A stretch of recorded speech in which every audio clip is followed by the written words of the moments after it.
चलो निकालो फटाफट। Chapter number 6 OCM।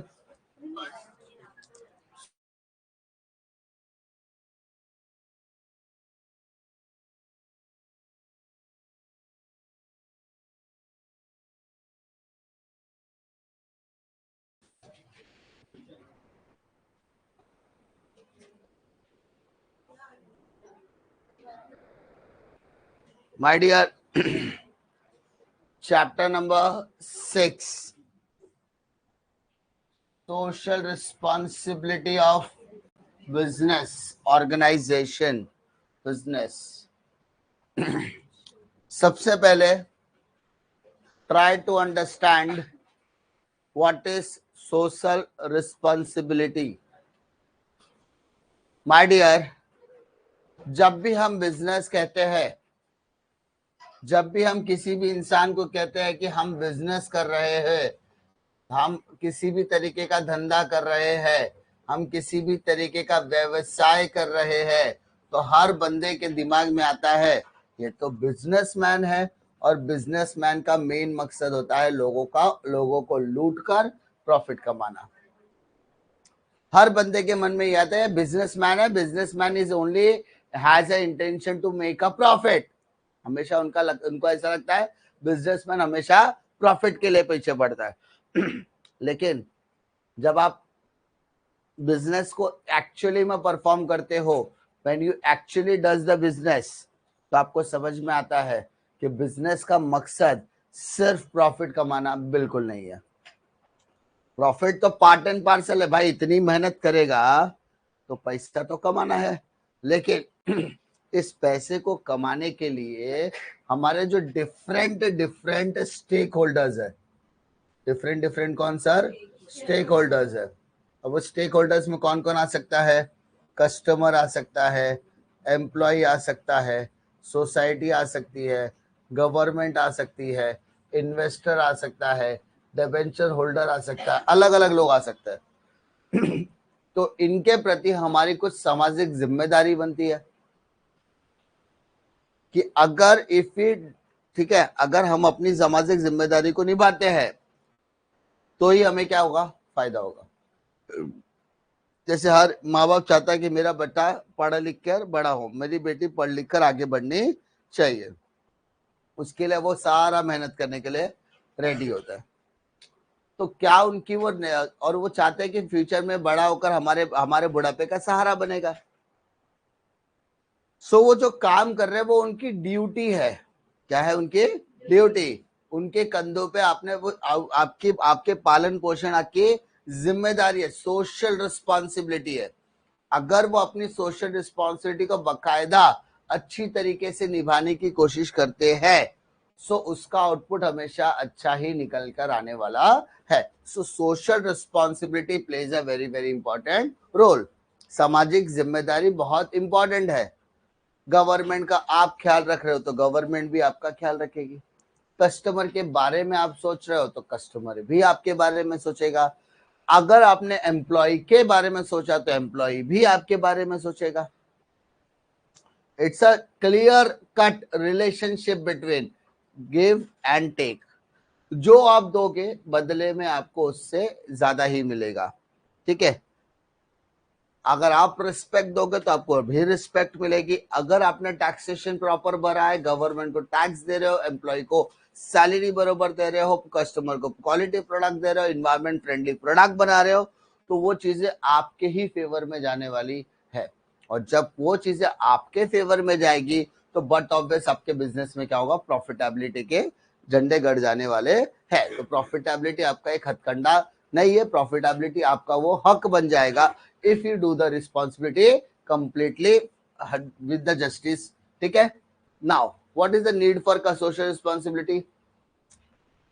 complexities of the social problem। कभी कभी आपने देखा होगा सामाजिक जिम्मेदारी निभाते हैं लोग, हमेशा मैंने कहा कि बिजनेसमैन हमेशा प्रॉफिट के लिए काम करता है, ये लोगों का इंटेंशन है।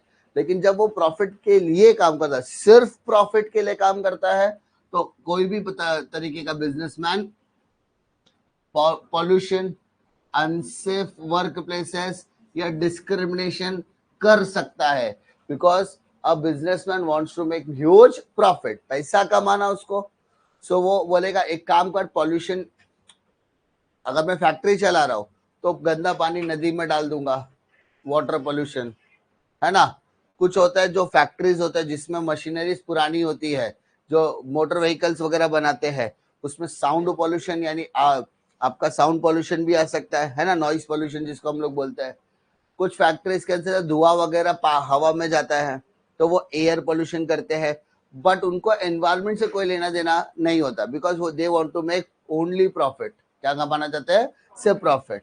तो अगर आप इन सारी प्रॉब्लम से सॉर्ट आउट करना चाहते हो, क्योंकि अगर ये सारी चीजों में अगर आप पाए गए, डिस्क्रिमिनेशन में, अनसेफ वर्क प्लेस पर पाए गए, तो वहां पर आपकी कंपनी ज्यादा समय तक लॉन्ग एंड स्टेबिलिटी के साथ चलने वाली नहीं है। तो अगर आप बिजनेसमैन हो और बेकायदा बेझिझक होकर आप बिजनेस करना चाहते हो, तो बट ऑब्वियस आपको इन सारी प्रॉब्लम से निपटना पड़ेगा, जो आपकी एक सामाजिक जिम्मेदारी बनती है। दूसरा, प्रोटेक्शन ऑफ एनवायरमेंट। सिंपल सी बात है, जैसे जैसे वक्त बढ़ रहा है, जैसे जैसे सड़कों पर गाड़ियां बढ़ रही है, उसी तरीके से पॉल्यूशन लेवल भी धीरे धीरे क्या हो रहा है? बढ़ रहा है। सो अगर आप एज अ रिस्पॉन्सिबल बिजनेसमैन हो, so it is your social responsibility, ये आपकी सामाजिक जिम्मेदारी बनती है कि आप ऐसे प्रोडक्ट बनाओ जो इन्वायरमेंट को डिग्रेड ना करे। समझा? इसलिए देखना बहुत सारे प्रोडक्ट्स क्या हो गए, अभी इको फ्रेंडली हो गए, इको फ्रेंडली। और उसका सिंबल आपने देखा होगा कि वहां पे ग्रीन कलर का सिंबल आता है, इको फ्रेंडली एंड ऑल का, कि हम लोग ग्रीनरी प्रोडक्ट्स बनाते हैं, हम इको फ्रेंडली प्रोडक्ट बनाते हैं, हम इन्वायरमेंट फ्रेंडली प्रोडक्ट बनाते हैं, हम जो पेपर है उसको रिसाइकल करते हैं, हम प्लास्टिक को रिसाइकल करते हैं। ऐसे लोग होते हैं तो वो क्या है, इको फ्रेंडली प्रोडक्ट बनाने की बातें करते हैं। फिर ऑप्टिमम यूटिलाइजेशन ऑफ रिसोर्सेस। आपके पास जो जो रिसोर्सेज अवेलेबल है, आप उसी का क्या करो, बेहतरीन तरीके से इस्तेमाल करो, ठीक है, ताकि आप क्या करोगे, उसका वेस्टेज कम करोगे। इसका मैंने एग्जाम्पल बार बार दिया था, उस दिन भी ये पॉइंट आया था, याद है? मैंने क्या best example, optimum utilization of resources का सबसे बेस्ट एग्जाम्पल मम्मियां होती है, ठीक है, ठीक है, क्योंकि मुझे नहीं लगता कि उनसे ज्यादा ऑप्टिमम यूटिलाइजेशन कोई कर सकता है। कंपनी तो चाहती है कि हम वेस्टेज को कम करें, वेस्ट, मैंने हमेशा बताया प्रॉफिट बढ़ाने के दो तरीके, या तो सेल बढ़ाओ या तो खर्चा कम करो। खर्चा कब कम होगा? जब आपका वेस्टेज कम होगा। अगर वेस्टेज कम है तो आपका प्रॉफिट बढ़ सकता है। और मम्मियां इस मामले में क्या होती है, बहुत ही शातिर होती है। बच्चा, सुबह रात का चावल बच गया, सुबह उठा भगारा भात बनाना है, बच्चा अगर भगारा भात नहीं खाता है, फ्राई चावल नहीं खाता, तो उसको क्या करते हैं, चाइनीज डाल के, चाइनीज फ्राइड राइस खिलाती मम्मी, है ना। तुम्हारे घर, तुम्हारे कपड़े अगर पुराने हो गए तो टेंशन नहीं लेने का, फेंके नहीं जाएंगे, पोछा बनाया जाएगा। ऑप्टिमम यूटिलाइजेशन ऑफ रिसोर्स होता है कि नहीं? सबके घर की बात है, सही कि नहीं? हाँ, सबसे गंदा सीन किसके साथ होता पता है? साबुन और शैम्पू के साथ। हाँ, देखा, प्रिया बोलना चालू कर दी। तेरे को पता है मेरी मम्मी क्या करती है? शैम्पू खत्म हो जाता है ना, मम्मी उसमें पानी डाल के 2 बार हिला के देती है, बोलती है यही शैम्पू इस्तेमाल कर। सही? देखा, दिल की बात है, सबके दिल की बात प्रिया जानती है, लेकिन उसको कोई कैप्टन नहीं बनाता है। ठीक है, नेक्स्ट, कॉन्सेप्ट ऑफ ट्रस्टीशिप।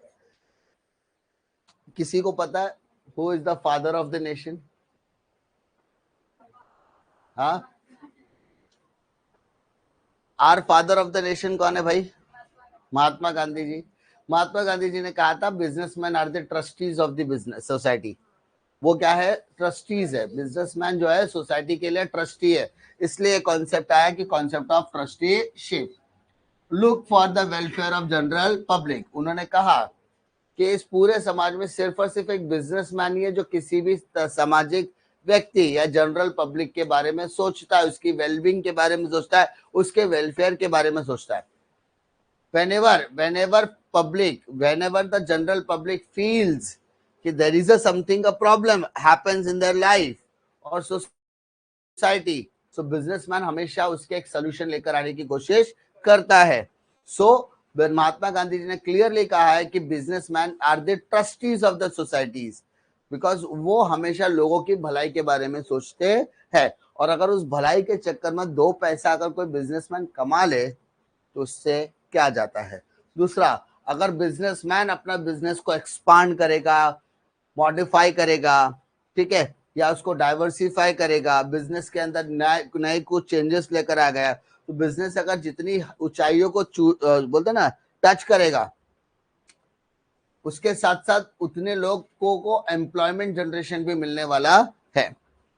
क्योंकि बिजनेस के अंदर ऐसा कभी मत सोचो कोई बिजनेस ऑटोमेटेड हो सकता है, बिल्कुल नहीं हो सकता है. लोगों की जरूरत लगने ही वाली है, बस ये होगा कि उनका रोल कभी कभी चेंज हो सकता है.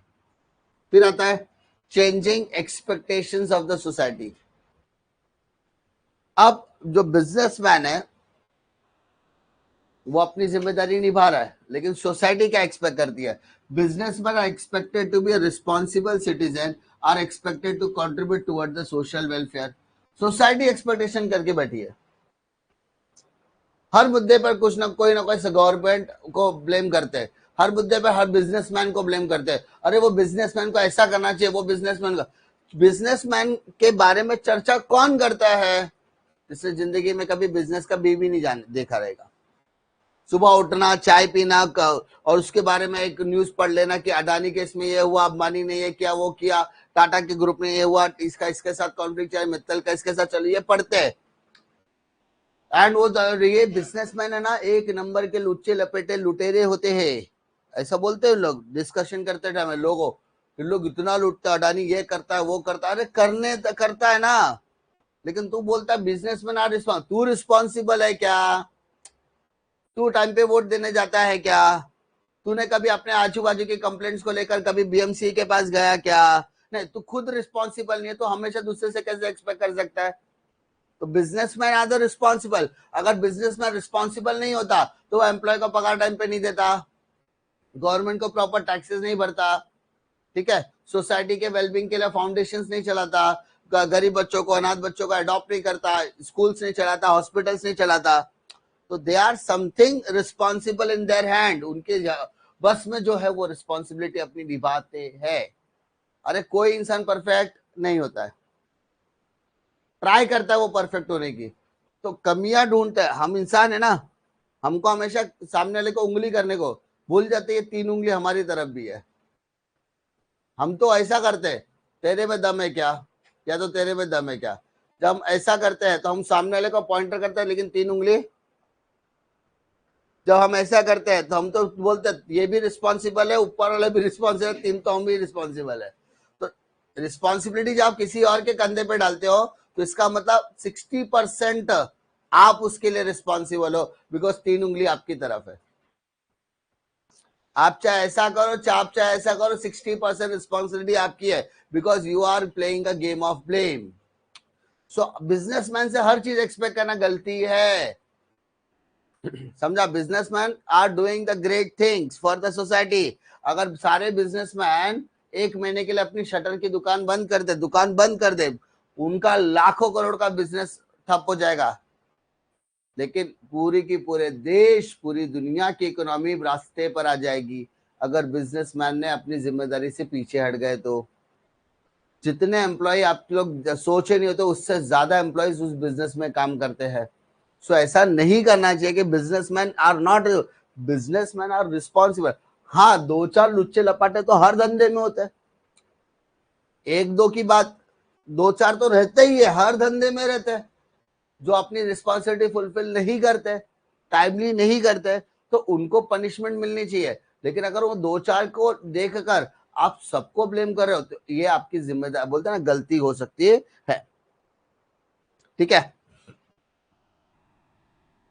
अभी एक रिसेंट एग्जांपल है कि जब भी हम लोग बोलते हैं ना, मैं जीएसटी बढ़ाता हूँ टीवाई वगैरह को, एमकॉम को, तो उसमें एक इनका जीएसटी के अंदर रूल आता है कि अगर आप कोचिंग सो आपको टैक्स भरना पड़ता है. कोचिंग मतलब हम लोग क्लास वाले, हमको 18% टैक्स लगता है।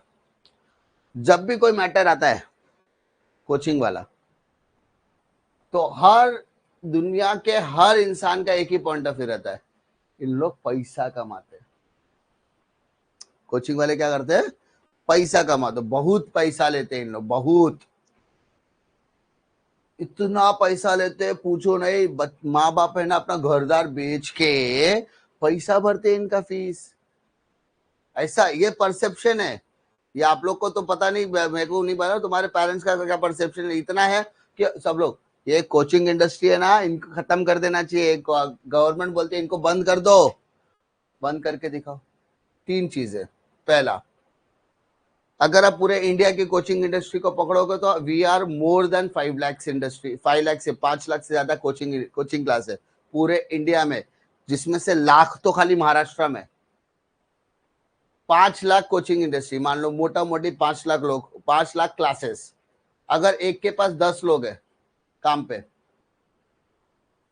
50 लाख लोगों को तो हम ही जॉब दे रहे, जिसमें से कुछ बड़े प्लेयर है, कुछ छोटे प्लेयर है। जो बड़े प्लेयर है वो 100 150 लोगों का जॉब दे रहे एक साथ।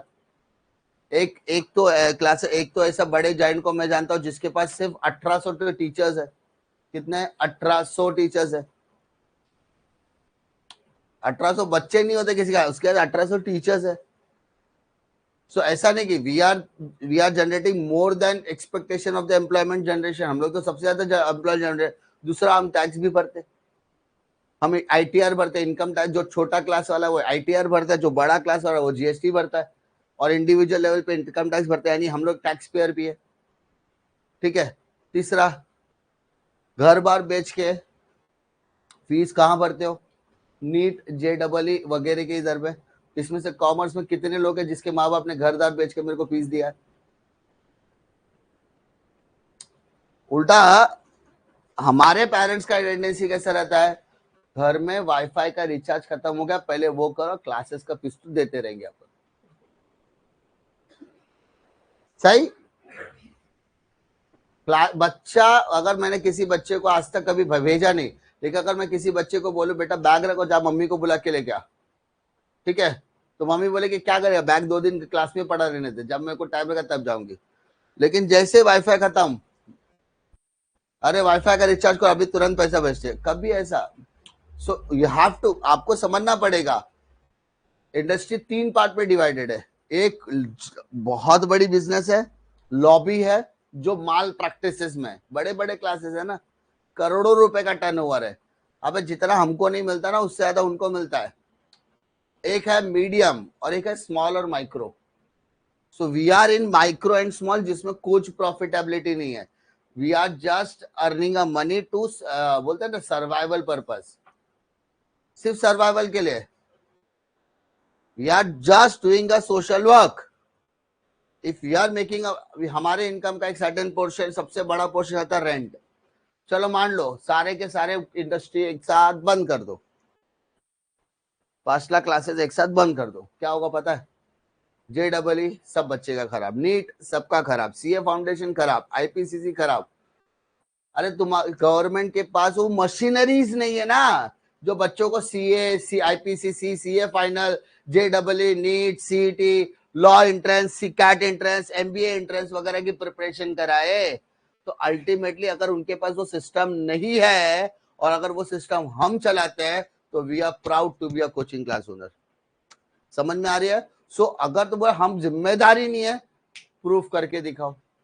We are not responsible, we are so much responsible, we are paying taxes honestly. ठीक है। हम बच्चे से लास्ट मोमेंट तक कनेक्ट रहते हैं। तीसरी इंपॉर्टेंट, बच्चे का पर्सनल प्रॉब्लम से लेके प्रोफेशनल प्रॉब्लम तक सॉल्व करने की कैपेबिलिटीज हमारे अंदर है। लोग बोलते हैं क्लासेस वाले इतना प्रेशर डालते हैं कि बच्चे सुसाइड तक करते हैं। मैंने पूछा कौन से बच्चे करते हैं, पहले मेरे को ये बताओ। हम कॉमर्स वाले, हम स्कूल वाले, हमारा तो एक भी बच्चा नहीं करता। क्या मुंबई में सुसाइड रेशियो है? नहीं है।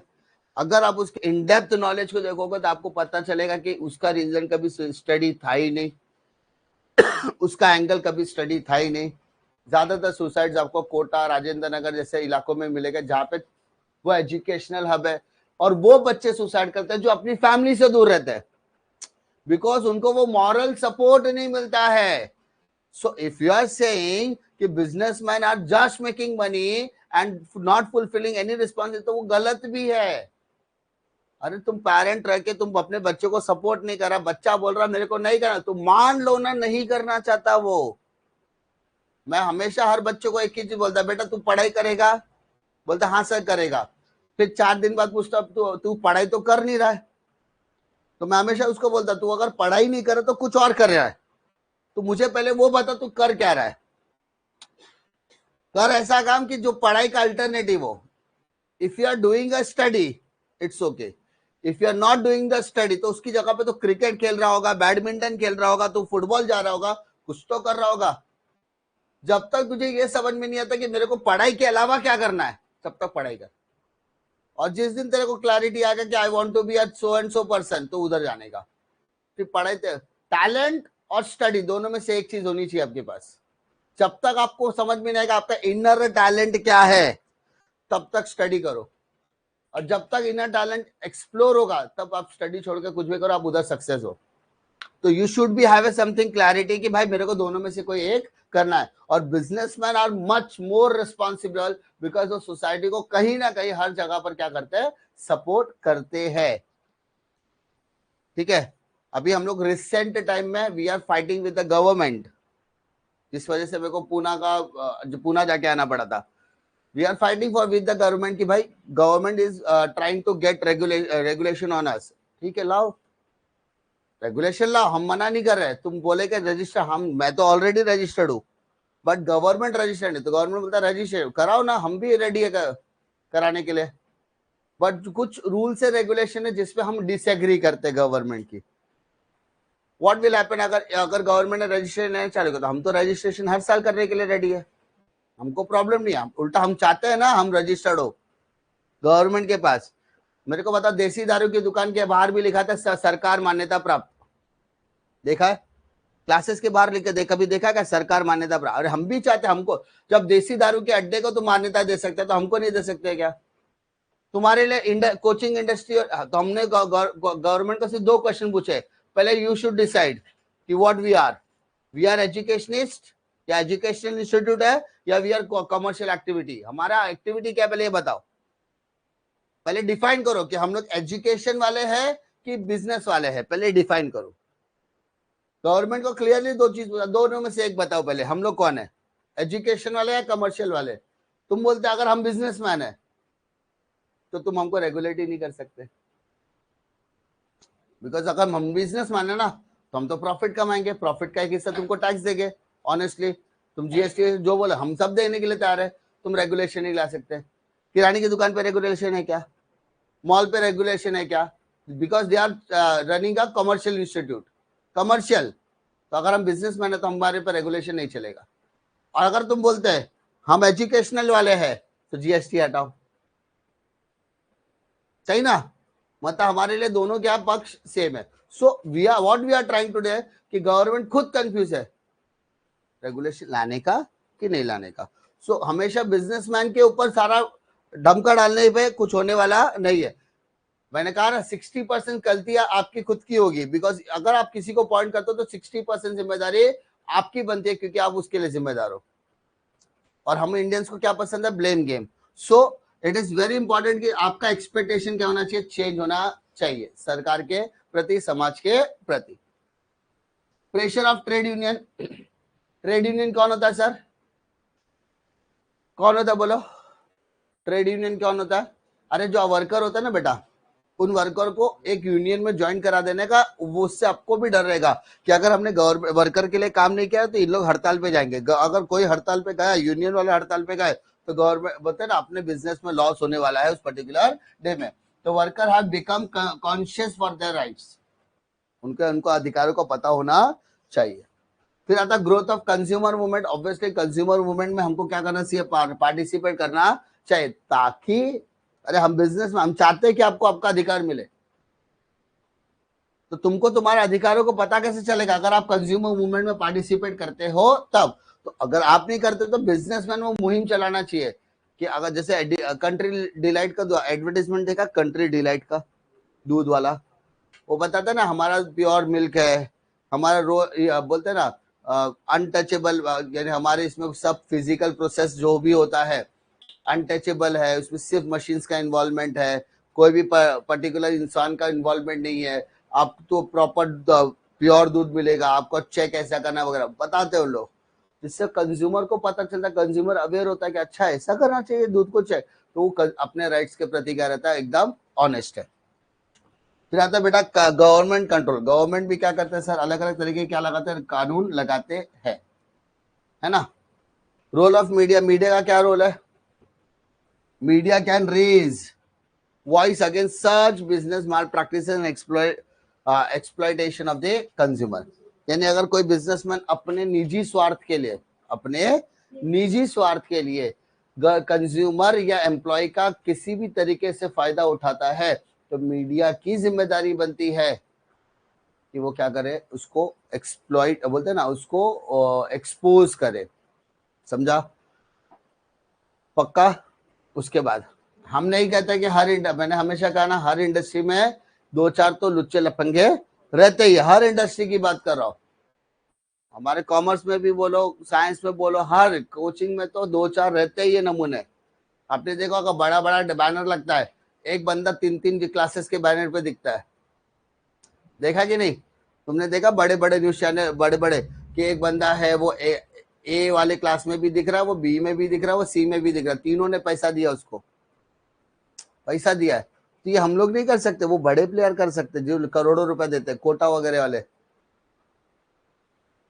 फॉल्स एडवर्टाइज, वो बोलता नहीं वो हमारा ऑनलाइन वाला था, एक बोलता वो हमारा क्लासरूम वाला था, और एक बोलता उसने हमारा टेस्ट सीरीज लिया था। तो वो बाल प्रैक्टिसेस कौन करता है?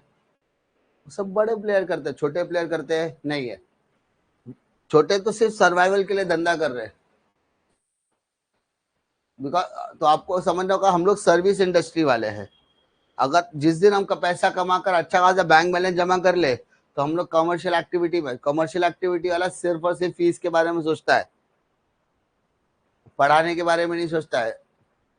वो सिर्फ बोलता है completion of syllabus is our objective, हमारा सिलेबस कंप्लीट हो गया, खत्म, बाकी का काम संभालने वाली बैकएंड की टीम होगी, वो बैकएंड की टीम आपको कोऑर्डिनेट करेगी, आपका एग्जाम लेगी, पेपर चेक करके देगी, दैट्स इट। ठीक है, टाइम टू टाइम आपको मोटिवेट करेगी, खींचेगी, मतलब आपका पोर्शन। संडे को छुट्टी देगी ताकि सारा स्टाफ छुट्टी पे, तो हमारी भी छुट्टी पे। उस तरीके की कंपनियां काम करती है। फिर आता है ग्लोबलाइजेशन। सिंपल सी बात है, अगर हम पूरे वर्ल्ड में जाएंगे तो मोर अपॉर्चुनिटीज और मोर चैलेंजेस आपको देखने के लिए मिलते हैं। फिर आता है बेटा रेपुटेशन। मार्केट के अंदर अपना क्या रहना चाहिए सर? अच्छा रेपुटेशन रहना चाहिए, good reputation. And long term self interest. Long term self interest मतलब अपनी इमेज भी अच्छी रहनी चाहिए और मार्केट में अपना प्रॉफिटेबिलिटी भी अच्छा होना चाहिए। क्लियर है? हाँ है ना।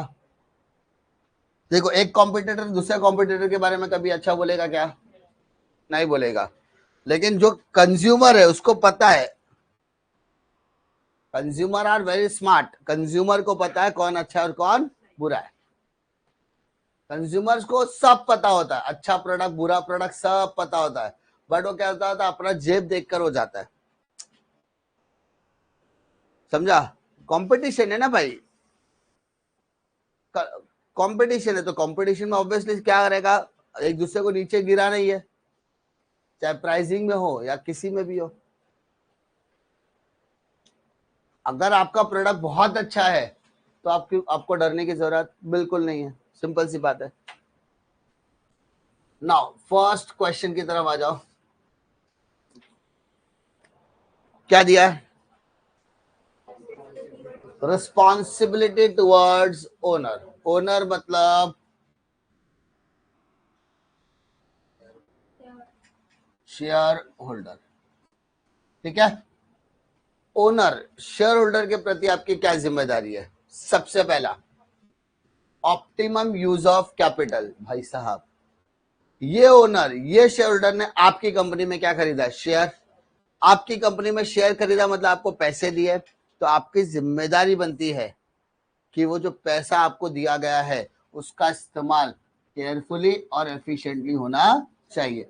मतलब आपको किसी भी तरीके का वेस्टेज नहीं करना है। अरे समझ में आ रहा है? Next, effective use of owner's fund. आपको जो भी शॉर्ट टर्म फंड मिला हो या लॉन्ग टर्म रिटर्न मिला हो, शॉर्ट टर्म हो या लॉन्ग टर्म हो, आपको किसी भी तरीके का फंड मिला हो उसका रिटर्न हमेशा फेवरेबल देने की कोशिश करना चाहिए। इसी को कहते हैं effective use of owner's fund. Owner के पैसे का बराबर इस्तेमाल करो। अगर आप उसका इस्तेमाल बराबर करते हो तो उसको रिटर्न भी अच्छी तरीके से दे सकते हो। अगर आपने उसके पैसे का वेस्टेज किया, so what will happen? Business बंद हो सकता है। समझा? 3-4 चीजें समझो। पैसे का इस्तेमाल बहुत जरूरी है ना?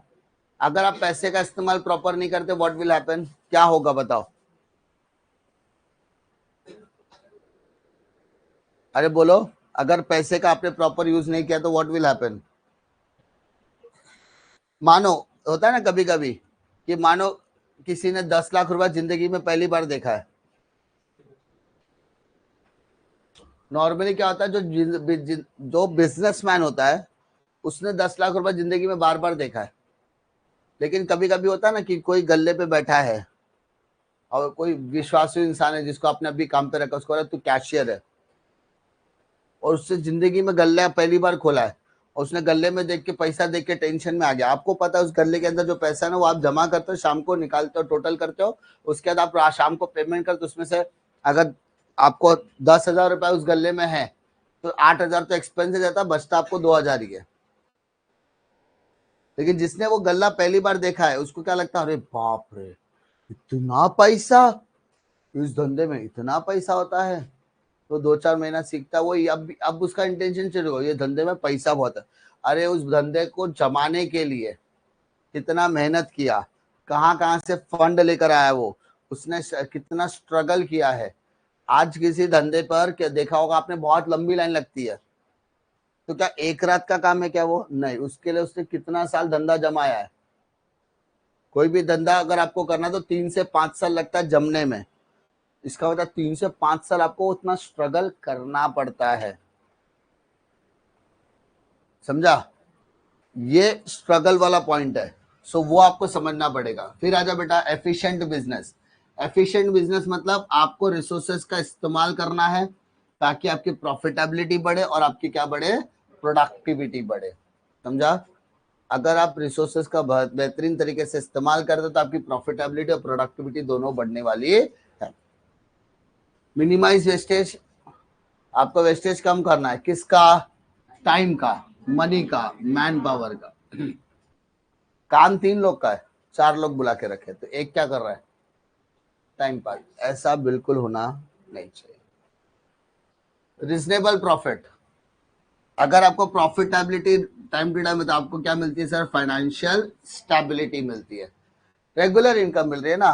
Try to earn regular income. अगर आप रेगुलर इनकम कमाओगे तो आपको क्या मिलेगा सर? फाइनेंशियल स्टेबिलिटी मिलती है। आपका बोलते ना, कोई इंसान है दिन का 200 रुपया कमा रहा है, हर दिन का 200 रुपया कमा रहा है, तो महीने का कितना हो गया? सिंपल सी बात है। फ्लक्चुएशंस नहीं है ना, स्टेबल है। उसको पता है कि मैं कुछ भी करूं मुझे 6,000 तो मिलने ही वाला है। कभी 300, कभी 400, कभी 100 भी मिलता है, तो ऑन एन एवरेज उसने 200 का एवरेज पकड़ा है। तो फाइनेंशियल स्टेबिलिटी की बात हो रही है यहाँ पर, ठीक है। फिर आता है एक्सप्लोरिंग बिजनेस अपॉर्चुनिटी। मैं ओनर हूं तो ओनर के हिसाब से बिजनेस में एक्सपांशन होना चाहिए, ग्रोथ होना चाहिए और डाइवर्सिफिकेशन। तो जैसे ही बिजनेस को कोई अपॉर्चुनिटी मिलती है उसको वो क्या करना चाहिए सर? एक्सप्लोर करना। जैसे कोई मान लो कोई बंदा है, जैसे हमको भी कोई कांटेक्ट करता है, सर हमारा अभी तक स्कूल सेक्शन चल रहा था सर, हमको कॉमर्स में एक्सपांशन करना है। तो अगर मैं एज अ ओनर, मुझे लगता है कॉमर्स में कोई वहां पर उस पर्टिकुलर एरिया में, उस पर्टिकुलर क्लास में स्कोप है और वो चीज मैं हैंडल कर सकता हूँ, सो मुझे वो चीजें क्या करनी चाहिए? एक्सप्लोर करनी चाहिए। अपॉर्चुनिटी को हाथों हाथ लेना चाहिए। अगर आप वो चीजें कर सकते हो तो। ठीक है, नेक्स्ट पॉइंट क्या है? किसी भी चीज का, किसी भी बिजनेस को एक्सपांड या डाइवर्सिफाई करने के लिए सबसे पहले क्या करना जरूरी है? Research and development. जब तक आप किसी भी प्रोडक्ट या किसी भी सर्विसेज को एक्सपांड या किसी भी बिजनेस को एक्सपांड करने के लिए या डाइवर्सिफाई करने के लिए उतरोगे, तब तक पॉसिबल नहीं जब तक आपने रिसर्च एंड डेवलपमेंट नहीं किया होगा। फिर आ जाओ क्रिएटिंग गुडविल। हर बिजनेस, हर ओनर क्या चाहता है? मार्केट में अपना क्या रहना चाहिए? Public image. इमेज अच्छी रहनी चाहिए। कोई आपके बारे में अच्छा नहीं बोल रहा है तो कम से कम इतनी इमेज बनाओ कि कोई बुरा भी नहीं बोलना चाहिए। एटलीस्ट वो इमेज आपके पास होनी चाहिए। हाँ, मेरे बारे में जैसे हम लोग हैं, हम लोग को अपन कुछ भी अपने बारे में कोई अच्छा नहीं बोलता है, लेकिन शायद ही कोई इंसान है जो अपने बारे में बुरा बोलता है। उनको पता है अपने अंदर क्या है। बच्चे लोग को बहुत मोटिवेट करते हैं, नहीं उधर नहीं जाने का, बट बच्चा बोलता है ठीक है उधर नहीं जाएगा, अच्छी बात है, आपके पास ही आएगा, लेकिन पढ़ेगा तो ऑनलाइन उधर ही, because we gave the option ना, डायरेक्टली इनडायरेक्टली हमने क्या दिया उनको? ऑप्शंस दिए हैं। सो अब जो माइंड सेट है उसको चेंज करना बहुत ज्यादा जरूरी है। तो आपके पास जो अपॉर्चुनिटीज आती है, उस अपॉर्चुनिटी को अगर आप अच्छी तरीके से करते हो तो आपकी मार्केट में क्या क्रिएट होगी? Public image. और वो पब्लिक इमेज कैसी होनी चाहिए सर? आपकी अच्छी होनी चाहिए। फिर आ जाओ नेक्स्ट। हर हर ओनर क्या चाहता है? कि आपको जो जानकारी मिले वो क्या मिले? और आपको जो जानकारी मिले वो क्या मिले? एक्यूरेट। अल्टीमेटली हमने आपको क्या दिया? हमने आपको क्या दिया है सर? कैपिटल। तो जो डेटा है वो भी कैसा रहना चाहिए? फाइनेंशियल होना चाहिए। समझा? क्योंकि अगर आपका जो डेटा है, मैंने हमेशा कहा पैसा दिया है तो पैसे का एक फुटी कौड़ी का भी हिसाब अगर मांगो तो वो आपके पास होना चाहिए। एक एक पैसे का हिसाब चाहिए, क्योंकि मैंने पैसा दिया। I am the owner of the business, I am the shareholder of the business. So मुझे वो अधिकार है हर एक चीज का पता करने का। फिर fair practices on the stock exchange. Stock exchange में हमको क्या करना है? किसी भी तरीके की इलीगल एक्टिविटी में पार्टिसिपेट नहीं करना है, जैसे इनसाइडर ट्रेडिंग। दूसरा, providing wrong and secret information. हम एज अ बिजनेसमैन बहुत ही ऑनेस्ट तरीके से काम करना चाहते हैं। अगर हमारी कंपनियां मार्केट में स्टॉक एक्सचेंज में लिस्टेड है तो किसी भी तरीके का इनसाइडर एक्टिविटी या रॉन्ग और सीक्रेट इंफॉर्मेशन को लीक मत करो, जिससे आपकी इमेज क्या होगी सर? खराब होने के चांसेस बढ़ जाती है। अब बात करते हैं इनसाइडर ट्रेडिंग क्या होता है बेटा। इनसाइडर ट्रेडिंग मतलब क्या? मानो कोई कंपनी है XYZ, ठीक है, मैं उस कंपनी में एज ए एम्प्लॉय काम कर रहा हूं, तो XYZ का को एक बहुत बड़ा एक्सपोर्ट का कॉन्ट्रैक्ट मिला है, लेट से 1000 करोड़ का। ये न्यूज जब मार्केट में आएगी तो उस कंपनी का स्टॉक प्राइस बढ़ेगा कि कम होगा? इतना बड़ा कॉन्ट्रैक्ट मिला है तो बट ऑब्वियस ये मार्केट में जैसे ही न्यूज आएगी वैसे मार्केट में क्या होगा? जंप आएगा, शेयर मार्केट ऊपर की तरफ जाएगा, उसका शेयर प्राइस क्या होगा? बढ़ेगा। कॉन्ट्रैक्ट मिला है ना बिजनेस को, बिजनेस को क्या मिला है? कॉन्ट्रैक्ट, तो उसका मार्केट ऊपर जाएगा। ये बात मुझे एज एन एम्प्लॉय पता है, एज ए एम्प्लॉय मुझे पता है। तो बीइंग द एम्प्लॉय मैं उस कंपनी के शेयर्स नहीं खरीद सकता, ना ही मेरी बीवी खरीद सकती है। एज एन एम्प्लॉय मैं नहीं खरीद सकता, मेरा वाइफ भी नहीं खरीद सकती एज एथिक्स। तो मैंने क्या किया? मैंने किसी और को वो टिप दे दी। वो मेरा फ्रेंड हो सकता है, मेरा कोई रिलेटिव हो सकता है, कोई भी हो सकता है। उसको मैंने बोला कि XYZ नाम की कंपनी है, उसको एक्सपोर्ट का कॉन्ट्रैक्ट मिला 1000 करोड़ का, जितना हो सके उतना माल उठा लो। माल मतलब स्टॉक उठा लो, शेयर उठा लो। उसने उठा लिया। आने वाले 5 दिनों में, 6 दिनों में, 10 दिनों में प्राइस का जो 10 प्राइस था वो डबल हो गया, ट्रिपल हो गया, 4 गुना हो गया। बाद में आपने बोला बेच दो, बेच दिया। तो ये जो ट्रेडिंग है उसको बोलते हैं इनसाइडर। वो टिप कहां से मिली आपको? कंपनी के अंदर वाले मालिक से मिली है। सो उसको बोलेंगे इनसाइडर ट्रेडिंग। क्या बोलेंगे सर? अंदर की इंफॉर्मेशन आपको पता चली इस वजह से, है ना, जो कंप्लीटली क्या है, इलीगल है। और ये इंफॉर्मेशन बाहर डाला किसने? कंपनी वालों ने डाला होगा। किसी एम्प्लॉय के अंदर वो हिम्मत है क्या बाहर अपनी न्यूज निकाले? क्योंकि कोड ऑफ कंडक्ट में लिखा होता है कि employ can not share the financial information with outsider. तो एम्प्लॉय ने बाहर डाला कैसे? उसका स्टॉक प्राइस बढ़ेगा तो कंपनी का फायदा, कंपनी का स्टॉक प्राइस बढ़ेगा, कंपनी का शेयर प्राइस बढ़ता, तो कंपनी की वैल्यूएशन भी बढ़ती है। समझा? कंपनी का शेयर प्राइस बढ़ता है तो कंपनी की वैल्यूएशन भी बढ़ती है। तुमने सुना होगा कोई बंदा है जिसने बिजनेस 1000 रुपए से चालू किया है, आज उसका बिजनेस का वर्थ है 1000 करोड़। अरे क्योंकि जब उसने चालू किया था तो प्राइस 1 रुपया था, आज धीरे धीरे धीरे धीरे उसका प्राइस 1000 रुपया तक पहुंच गया, तो वैल्यूएशन क्या हो गया? 1000 गुना हो गया। अरे समझा? तो वैल्यूएशन बढ़ाने का काम करने का किसका? कंपनी। तो कंपनी अगर अंदर की इंफॉर्मेशन बाहर निकाल रही है, इसका तो वो कौन सी ट्रेडिंग कर रही है? इनसाइडर, जो कंप्लीटली क्या है? गलत है। बिजनेस के एथिक्स से वो बिल्कुल अगेंस्ट होनी। फिर आ जाओ responsibility toward investor. Investor almost share holder के जैसे ही होगा, बस ये हो सकता है कि इसमें जो पैसा डालने वाला है तो शेयर होल्डर के अलावा होता है। इनका सिर्फ और सिर्फ किससे मतलब है? अपने रिटर्न से मतलब है। किससे मतलब है सर? रिटर्न मतलब प्रॉफिट, बदले में उनको जो रिटर्न मिलता है उसकी। तो रिटर्न ऑन इन्वेस्टमेंट, जो भी रिटर्न होगा वो कैसे होना चाहिए बेटा? फेयर रिटर्न होना चाहिए। मेरा जो पैसा वो सेफ रहना चाहिए, और साथ ही साथ बिजनेस को क्या मिलना चाहिए? स्टडी एप्रिसिएशन, उसकी वैल्यू, बिजनेस की वैल्यू भी बढ़े, मेरे को मेरा पैसा भी सेफ रखना है, और मुझे बकायदा बार रिटर्न भी मिलना चाहिए। फिर आजा बेटा मेंटेन ट्रांसपेरेंसी, जो भी जानकारी मिलेगी वो कैसी होनी चाहिए बेटा? True and correct. Third, proper disclosure of information.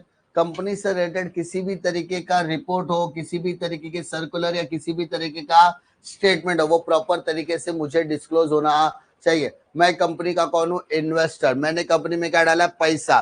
तो कंपनी की किसी भी तरीके के फाइनेंशियल डेटा रिलेटेड इंफॉर्मेशन मुझे सबसे पहले और सबसे एक्यूरेट तरीके से मिलनी चाहिए। प्रॉपर कंडक्ट ऑफ मीटिंग, समय समय पर क्या बुलाओ? मीटिंग बुलाओ, लेकिन उस मीटिंग को बुलाने के लिए नोटिस भेजो, एजेंडा भेजो। मीटिंग क्यों बुलाई जा रही है? Providing the correct information etcetera. फिर मीटिंग के अंदर सब बताओ कि ऐसा हुआ, ये हुआ, कंपनी को अपॉर्चुनिटी दी, कंपनी ने ये मौके को अचीव किया, कंपनी का ग्रोथ बढ़ेगा, कंपनी एक्सपांड करेगी, कंपनी मॉडिफाई करेगी, कंपनी का प्रॉफिट बढ़ेगा, कंपनी का प्रॉफिट बढ़ा तो आपका रिटर्न बढ़ेगा एंड ऑल। ये सारी जानकारी कौन देना चाहिए? कंपनी देनी चाहिए। हैंडलिंग ग्रीवेंसेस, कभी कभी क्या होता है कि कंपनी से कुछ शिकायत होती है, तो कंपनी ये नहीं बोला अच्छा शिकायत है लिख लो, पूछा नहीं तुमको, बताने वाले होते कर, ऐसा नहीं। कंपनी को अगर कभी भी किसी भी तरीके के मैटर के बारे में शिकायत आती है तो हर कंपनी की जिम्मेदारी है कि उसको प्रॉपर तरीके से बोलते हैं ना, हैंडल करना चाहिए। प्रॉम्प्टली मतलब तुरंत, फेयर मैनर मतलब अच्छे तरीके से उसको हैंडल करना चाहिए। और उसके बाद आता है मेंटेन सॉल्वेंसी एंड प्रेस्टीज। काफी रिसर्च, इनोवेशन, एक्सपेंशन के बाद कंपनी की सॉल्वेंसी पोजीशन, सॉल्वेंसी मतलब क्या? असेट हमेशा लायबिलिटी से बड़ा ही होना चाहिए, ताकि कंपनी हमेशा अच्छे खासे तरीके से ग्रो करनी चाहिए। ठीक है, श्योर। फिर आ जाओ बेटा एम्प्लॉय। ये एम्प्लॉय करते समय मैं हमेशा याद रखवाता हूं कि तुम लोग याद रखो जेठालाल को हमेशा, और नट्टू और बाघा का स्टोरी हमेशा हमेशा उनको याद रखो, क्योंकि आपने ज्यादातर इनको ही एज अ कैरेक्टर देखा जो सेठ जी और एम्प्लॉय का रिलेशन है। ठीक है, तो आपको ज्यादा याद रहता है हर एम्प्लॉय के बारे में क्या कर्तव्य। सबसे पहला कर्तव्य जॉब सिक्योरिटी। नट्टू और बाघा को पता है हमको कोई जॉब से निकालने वाला, इवन मगन को भी पता है कि जॉब से जाने वाला। आपने सालों से देखा वो जॉब पे, सेम जॉब पे कैरी ऑन कर रहे हैं, तो उनको डर नहीं है कि मेरा खतरा में मतलब मेरा जॉब जा सकता है। तो किसी भी एम्प्लॉय को आप क्या करोगे? अगर जॉब सिक्योरिटी देते हो तो वो employ are more dedicated and committed. देखा होगा कि नट्टू, बाघा और मगन तीनों डेडिकेटेड है कि हमको रोज सुबह जाना है, धंधा करना है, धंधा बढ़ाना है, धंधा अच्छे से करना है, 2 पैसा ज्यादा कमा के देना है। कभी कभी देखा है क्या नट्टू और बाघा का कोई स्कीम आता है, इसके से कम सेठ जी को 15, 18, 20 लाख का भी धंधा एक दिन में होता है, तो उन लोगों ने ऐसा बोला कि आज हमारे वजह से आपको 20 लाख का धंधा हुआ है, हमारी पगार दो, एक्स्ट्रा पगार दो। नहीं भाई, तुम एज ए एम्प्लॉय अगर जुड़े हो तो तुमको कंपनी को बढ़ाने के लिए, दुकान को बढ़ाने के लिए, दुकान की वैल्यू बढ़ाने के लिए जो करना पड़े वो करना है, क्योंकि वो आपका घर चला रहा है। अल्टीमेटली अगर आप कंपनी के एम्प्लॉय हो तो आपकी जिम्मेदारी है कि वो बिजनेस आगे बढ़ना चाहिए, क्योंकि वो आपको एक ऐसा सोर्स ऑफ इनकम दे रहा है जिससे आपका पूरा परिवार चल रहा है आपके, तो आपको उतना लॉयल तो होना पड़ेगा। Second, fair remuneration. जो भी आप काम करो, जो भी आप, जैसे मैं बिजनेसमैन हूं तो बिजनेसमैन जो भी जॉब पैसा देगा वो फेयर होना चाहिए काम के हिसाब से होना चाहिए, क्वांटिटी ऑफ वर्क के हिसाब से, स्किल एबिलिटी के हिसाब से, एक्सपर्टाइज, क्वालिफिकेशन, एक्सपीरियंस के हिसाब से जॉब होना चाहिए। और जैसा जॉब वैसा पेमेंट, जैसा जॉब वैसा पेमेंट, जैसा एक्सपीरियंस वैसा पेमेंट, जैसी क्वालिफिकेशन वैसा पेमेंट होना चाहिए। Third, good working condition. जो भी जहां पे भी आप एम्प्लॉय को काम करवा रहे हो उसका लाइटिंग कंडीशन अच्छा होना चाहिए, वेंटिलेशन अच्छा होना चाहिए, दम नहीं घुटना चाहिए। ऐसा होता है ना, कोई फैक्ट्री में जाते बंद कर देते, दम घुट जाता है, ऐसा नहीं हो। वेंटिलेशन मतलब हवा पानी अच्छा आना चाहिए। सर कभी कभी ऐसा होता है कि जहाँ पे पंखा लगा ही नहीं सकते तो एसी लगा दो, वेंटिलेशन आना, लोगों को वहां पे सफोकेशन नहीं होना चाहिए, दम नहीं घुटना चाहिए बस। ड्रिंकिंग वाटर, पानी की सुविधा दो, पॉसिबल तो लंच ब्रेक दो, लंच ब्रेक वैसे देना जरूरी है।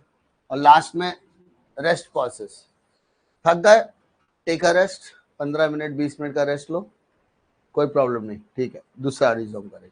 तो रेस्ट पॉज की भी स्कीम होनी चाहिए, जिसको हम पावर नैप बोलते हैं। कितने लोग लेते हैं पावर नैप? पावर नैप कितने लोग लेते हैं इसमें से? मैं मेरे फ्रेंड के साथ टीवाई में था, बोर्ड एग्जाम चालू है, टीवाई की बोर्ड एग्जाम चालू है, एफए का पेपर देकर आए, अगले दिन कॉस्टिंग का पेपर है, 2 बजे सेंटर से छूटे, 3 बजे घर पे आए, खाना वाना खाए, ठीक है, फिर हम लोग 2 घंटा सो गए, 2 घंटा शाम को उठ के 6 साढ़े 6 बजे फिर प्रैक्टिस करना चालू किया। और हमने डिसाइड किया कि आज रात को नाइट में स्टडी करेंगे। रात को 11 बजे बैठे, 12 साढ़े 12 1 बजे तक हमने अच्छे खासे से पढ़ाई की। फिर डिसाइड हुआ कि 10 मिनट का पावर नैप लेते। कितने मिनट का? हमने बकायदा डेडिकेशन के साथ मोबाइल में अलार्म लगाया 10 मिनट का पावर नैप का। कितने मिनट का? जैसे हमारी आंख लगी सीधा हम 10 मिनट बाद उठे। कितने बार? बस फर्क क्या था, वो 10 मिनट का जो काटा था ना वो 6 घंटे बाद बजा। हमको ये समझ में आया हमारी आंख 10 मिनट बाद खुली या सच में 6 घंटा बीत गया था।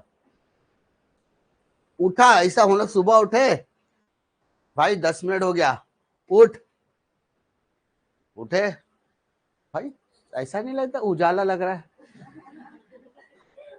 फिर वो अलार्म की घड़ी उठाए, सोए 1 बजे थे, अभी 7 बज रहा है,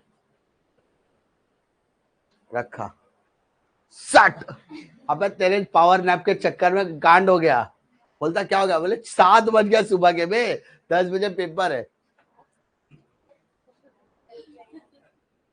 पावर नैप लेना अच्छी बात है, बट कहाँ वो भी डिसाइड करो, कब लेना वो डिसाइड करो।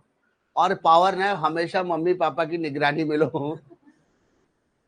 ये उस दिन के बाद से समझ में आया। उस दिन के बाद से आज तक पढ़ाई करने के टाइम पे मैंने कभी पावर नैप नहीं लिया। पढ़ाने के टाइम पे करा देता होगा, दोपहर के टाइम पे तो मेरे को थोड़ा लगता ही है, 10 मिनट का पावर नैप लगता ही है मेरे को। 10 मिनट एटलीस्ट, 10 मिनट खाना खा के आता और तुरंत सिखाना चालू करते, 2 बजे चालू करता, 3 साढ़े 3 तक सिखाते हैं, जब तक वो आगे का सम कॉपी हो करता तब तक तो अपना एक पावर नैप हो ही जाता है। So it is very important थोड़ा सा पॉज लेना, क्योंकि उसके बाद आपको एनर्जी रिचार्ज बोलता है, रीस्टार्ट होती है, एनर्जी वापस से रीबूस्ट होती है, तो वो आपके लिए बहुत ज्यादा फायदे का सौदा होता है। तो आपको पॉज ब्रेक मिलना चाहिए।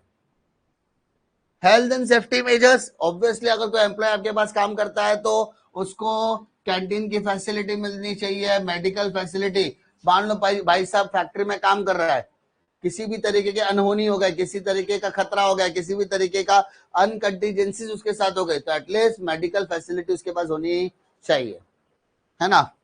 फिर सैनिटेशन, सैनिटेशन मतलब डब्बे वाली फैसिलिटी, समझा, वॉशरूम वगैरह है तो सैनिटेशन उसके पास वो फैसिलिटी होनी चाहिए। फिर हैंड ग्लोव, अगर वो फैक्ट्री में काम कर रहा है, safety shoes, helmet, goggles, mask वगैरह उसके पास होने चाहिए, जैसा उसका काम वैसा वो। सर ऑफिस में मास्क पहन के जाएंगे क्या?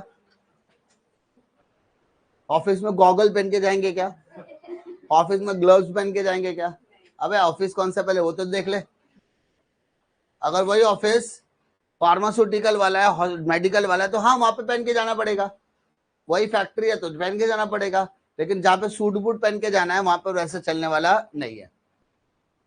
Education and training, education and training, समय समय पर आपको क्या देना है, आपके एम्प्लॉय को प्रॉपर कॉन्फिडेंस और प्रॉपर एफिशिएंसी बढ़ाने के लिए एजुकेशन और ट्रेनिंग देना पड़ेगा। जब जब आपने उसको ट्रेनिंग देना है, जब जब आप उसको ट्रेनिंग दोगे, बट ऑब्वियसली उसका मॉरल भी बूस्ट होगा और उसके काम में एक वैल्यू एडिशन भी होने वाला है। Promotion and career opportunities, yes sir, जो जो टैलेंटेड एम्प्लॉय है उनको टाइम टू टाइम क्या करो सर, प्रमोट। जब उनको आप प्रमोशन देते हो तो वो आपके कंपनी में जी जान लगाने की वापस से कोशिश करते हैं, क्योंकि उनको एक नया औहदा मिलता है, नया रेपुटेशन मिलता है, उनको एक नई स्टेज पर एक नई रिस्पॉन्सिबिलिटी दी जाती है। प्रॉपर ग्रीवेंसेस प्रोसीजर पहला आता है सर, आपके पास कोई भी अगर कंप्लेंट लेकर आता है, कोई भी एम्प्लॉय आपके पास कंप्लेंट लेकर आता है, तो उसको क्या करना चाहिए आपको, और रिजॉल्व करो, लेकिन उसको साथ में क्या मिलना चाहिए, सेटिस्फैक्शन। नट्टू काका और बागा में झगड़ा हो गया, सेठ जी के पास आया, नट्टू काका बागा के काम को देखकर वो तो खुश है, लेकिन क्या उनके पास में झगड़ा चालू है तो उसका धंधा तो चौपट हो जाएगा। नट्टू बोलेगा बागा करेगा, बागा बोल रहा है नट्टू करेगा, दोनों के झगड़े में तो धंधा तो सेठ जी का खराब होने वाला, जेठा का खराब होने वाला। तो उसने बोला ये प्रॉब्लम को सॉल्व तो करना पड़ेगा, वो भी अर्जेंट मैटर में, नहीं तो इसके चक्कर में क्या होगा, अपना धंधा चौपट। तो स्टार्टिंग में देखा कि क्या करूं समझ में नहीं आ रहा, इन लोगों का झगड़ा बढ़ते जा रहा है, तो जेठालाल ने क्या किया, तो उसने डिसाइड किया देखो अभी दोनों में से दोनों का झगड़ा तो सॉल्व होने वाला नहीं है, तो मेरे पास एक ही ऑप्शन बचा है, दोनों में से कोई एक को दुकान में रहना पड़ेगा, एक को जाना पड़ेगा। उसके बाद उसको लगा, नट्टू को लगा बागा अभी जवान है, उसको काम की ज्यादा जरूरत है, तो नट्टू ने मिस्टेक किया ताकि नट्टू को निकाला जाए। बागा को लगा कि नट्टू बहुत बूढ़ा हो गया है, उसको फिलहाल इनकम की सबसे ज्यादा जरूरत है, तो उनका जॉब पे रहना जरूरी है, तो बागा ने भी क्या किया, गलती किया। एंड बाद में सेठ को मालूम पड़ा कि दोनों ने जानबूझ के गलती किया, तो उसको समझाया कि आप दोनों एक दूसरों के लिए बने, इतना झगड़ा होने के बाद भी आप दोनों क्या कर रहे हो, एक दूसरे की केयर कर रहे हो। तो यहाँ पर वही चीजें यहाँ पर आती है कि आपको जो भी सोल्यूशन देना है वो दोनों सोल्यूशन, दोनों के लिए दो पार्टी है, बिजनेस के लिए सैटिस्फैक्टरी सोल्यूशन होना चाहिए। Worker participation in the management, simple सी बात है, वर्कर का पार्टिसिपेशन वेरी इंपॉर्टेंट है, बिकॉज वो समय समय पर क्या देता है, सजेशंस देता रहता है, और वो सजेशन बिजनेस के लिए हेल्पफुल होने वाले हैं। फिर recognization in trade union, trade union भाई किसी भी एम्प्लॉय को मना नहीं करने का कि ट्रेड यूनियन मत ज्वाइन कर भाई, तू ज्वाइन कर, तेरे हक की लड़ाई के लिए तू ट्रेड यूनियन ज्वाइन कर। अगर कभी ऐसा लगता है मैनेजमेंट ने कोई गलती की है तो ट्रेड यूनियन आके उससे सवाल पूछ सकता है, ठीक है, कि आपने गलती की, आपको वर्कर की पगार बढ़ाओ, वर्कर को बोनस दो, वर्कर को इंसेंटिव दो, तो हम उसके बारे में सोचेंगे। आपके अधिकार भी बचने चाहिए और हमारे अधिकार को भी हनन होना नहीं चाहिए। And last miscellaneous, fair treatment मिलना चाहिए, स्किल्ड एम्प्लॉय को टाइम टू टाइम क्या मिलना चाहिए, इंकरेजमेंट मिलना चाहिए, कोड ऑफ कंडक्ट, फिर religious, social and political rights को बचा के रखना चाहिए, ठीक है। फिर आजा कंज्यूमर के प्रति क्या जिम्मेदारी है। पहला है गुड क्वालिटी प्रोडक्ट, हर कस्टमर चाहता है उसको जो भी प्रोडक्ट मिले वो कैसे मिले, क्वालिटी प्रोडक्ट। हम तो कस्टमर भी ऐसे होता है, भैया सबसे सस्ता और सबसे अच्छा दिखाओ, ये दो चीजें साथ में नहीं हो सकती, चीपर और क्वालिटी दोनों साथ में नहीं हो सकती, कभी भी याद रखना। या तो वो प्रोडक्ट बहुत चीपर होगा तो क्वालिटी नहीं होगी, दोनों चीजें साथ में तो कभी नहीं मिलेगी, ठीक है। चीपेस्ट एंड क्वालिटी दोनों साथ में, लेकिन हाँ ये बोल सकता है बेटर क्वालिटी प्रोडक्ट आपको मिल सकता है। वो भी कैसे, क्वालिटी सर्टिफाइड के बाद, जो ऐसे इंडिया में आईएसओ चलता है। फेयर प्राइसेस, जो भी प्राइसेस होगा किसी भी कमोडिटी का जो कंज्यूमर को बेचा जा रहा है उसका प्राइस कैसे होना चाहिए सर, फेयर। एग्जॉर्बिटेंट प्राइस होना नहीं चाहिए, एक्स्ट्रा प्राइस होना नहीं चाहिए। थर्ड आता है बेटा रिसर्च एंड डेवलपमेंट। भाई साहब हमें क्वालिटी को क्या करना है, इंप्रूव, खर्चों को क्या करना है, कम। क्योंकि मैंने बताया ना, अगर आपको प्रोडक्ट के मतलब अपनी प्रॉफिटेबिलिटी बढ़ाना है तो आपके पास दो तरीका, सेल्स बढ़ाओ, कॉस्ट कम करो। उसी तरीके से बोलता है क्वालिटी बढ़ा, खर्चा कम करो, उसके लिए नई टेक्नोलॉजी का इस्तेमाल करना पड़ेगा। फिर अगर किसी कंपनी को लगता है कि कस्टमर को ट्रेनिंग देने की जरूरत है, क्या देने की जरूरत है, ट्रेनिंग, तो वो ट्रेनिंग भी दे सकते हैं, लेकिन वो आइदर फ्री होनी चाहिए या रीजनेबल प्राइसेस के साथ होनी चाहिए। फिर after sale service. After sale service मतलब किसी भी गुड्स एंड किसी भी सर्विसेज के मेंटेनेंस के लिए वारंटी पीरियड होना चाहिए। वारंटी और गारंटी में फर्क मालूम है क्या किसी को? वारंटी जो होता है उसमें आपको प्रोडक्ट को रिपेयर करके दिया जाता है। मानो अगर आपका कोई प्रोडक्ट है वो खराब हो गया तो उस प्रोडक्ट को आपको क्या किया जाएगा, वारंटी पीरियड में रिपेयर करके दिया जाएगा, ठीक है। और गारंटी में आपको वो प्रोडक्ट रिप्लेस करके दिया जाएगा। क्या करके दिया जाएगा? जैसे एलईडी लाइट होती है, ट्यूबलाइट होती है ना, खराब हो गई, समय से पहले खराब हो गई, जाके तो नया ट्यूबलाइट देता है वो गारंटी है। हीटर होता है, पता, हीटर पानी गर्म करने का, वो अगर आप जो बात, तो अगर वो खराब हो गया समय से पहले, 1 साल की वारंटी, 1 साल के पहले खराब हो गया, तो वो पहले क्या करता है, रिपेयर करता है। रिपेयर हुआ तो वारंटी, कभी कभी रिपेयर वो वारंटी में ही है इसलिए वो रिपेयर करके दे रहा है, लेकिन वो कंपनी में बेचता है, कंपनी वाला बोलता है रिपेयर करने में, रिपेयर ये होगा ही नहीं, इसको रिपेयर करना इम्पॉसिबल है, तब वो क्या करता है, इसको रिप्लेस करके देता है। आपका प्रोडक्ट वारंटी में है, वारंटी बोलता है रिपेयर करके दो, अरे जो चीज रिपेयर ही नहीं हो रही है तो आपको वो प्रोडक्ट वापस मिलेगा क्या, हाँ, लेकिन नया मिलेगा, समझा। रिप्लेस करे, फिर अगर रिपेयर नहीं हो तो क्या करके मिलेगा, रिप्लेस करके मिलेगा। एंड बात करते हैं आफ्टर सेल सर्विस के, तो आफ्टर सेल सर्विस मतलब सामान बेचने के बाद भी आपकी जिम्मेदारी है, उसको बोलते हैं after sale service. After sale service का सबसे बेस्ट एग्जांपल क्या पता है, पानी पूरी। पार्सल कभी घर पे लेके गए क्या, आपको सूखा पूड़ी मिलता है क्या, नहीं, लेकिन खड़ा रह के, भैया जी आपने मेरे को सूखी पूड़ी नहीं दिया।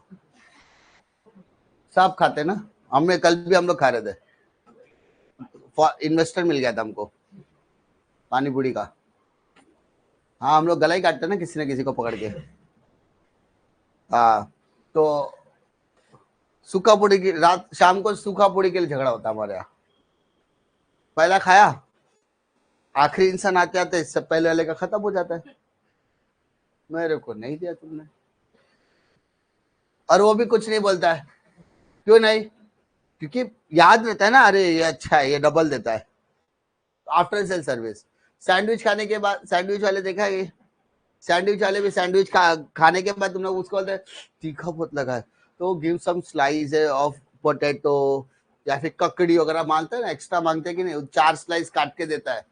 आफ्टर सेल सर्विस नहीं देता है, गरीब लोग 15 वाला खाते रहेंगे फिर तो। नहीं, अरे मिलता है भाई, मतलब तुम्हारे हक को, तुम्हारा राइट क्या तुमको ये पता ही नहीं है, तुमको पता नहीं है, ऐसा तुम्हारे मन में है क्या आफ्टर सेल सर्विस ऐसा कुछ नया वगैरह, तो बताओ, हमको भी बताओ। हमको तो ये सबसे बेस्ट लगता है। वारंटी पीरियड में है तो सामान बोलते हैं ना रिपेयर वगैरह करके, लेकिन जब रेगुलर एक्टिविटी की बात आती है तो भाई अपने को अच्छा खासा मिलना चाहिए सर्विस। उसके बाद ऑनेस्ट एडवर्टाइजिंग, एडवर्टाइजमेंट जो होता है वो मिसलीडिंग होना नहीं चाहिए, मिसलीडिंग होना नहीं चाहिए, समझा। स्प्राइट देखा है, क्लियर है, बता पहले क्या क्लियर है। स्प्राइट लिया, टैगलाइन ही आता है, स्प्राइट लिया क्लियर है, आज तक नहीं समझ में आया क्या क्लियर है। सबसे गंदा एडवर्टाइजमेंट 5 स्टार का, सुरेश रमेश ठीक है, खा के गुम हो जाओ। इस चक्कर में लड़के ने पहली बार 5 स्टार लड़की को जब बोले गुम हो जाएगी, पागल वो उधर ही जिंदा है। ऐसे कुछ कुछ एडवर्टाइजमेंट होते हैं जो मिसलीडिंग, सबसे खतरनाक सबसे बेहतरीन मिसलीडिंग एडवर्टाइजमेंट अगर कहीं आएगा तो वो है सिर्फ और सिर्फ एक ही, that is fair and lovely. हम fair and lovely, sorry, glow and lovely हम, और वो भी बताता कौन है आके, हीरोइन आएगी और बकायदा प्यार से बताती है glow and lovely, HD glow and lovely. Oh my God, HD. तुमको पता है ग्लो एंड लवली इस्तेमाल करने के बाद बंदरिया भी सुंदरिया बन जाती है। इससे खतरनाक ग्लो एंड लवली हो ही नहीं सकता।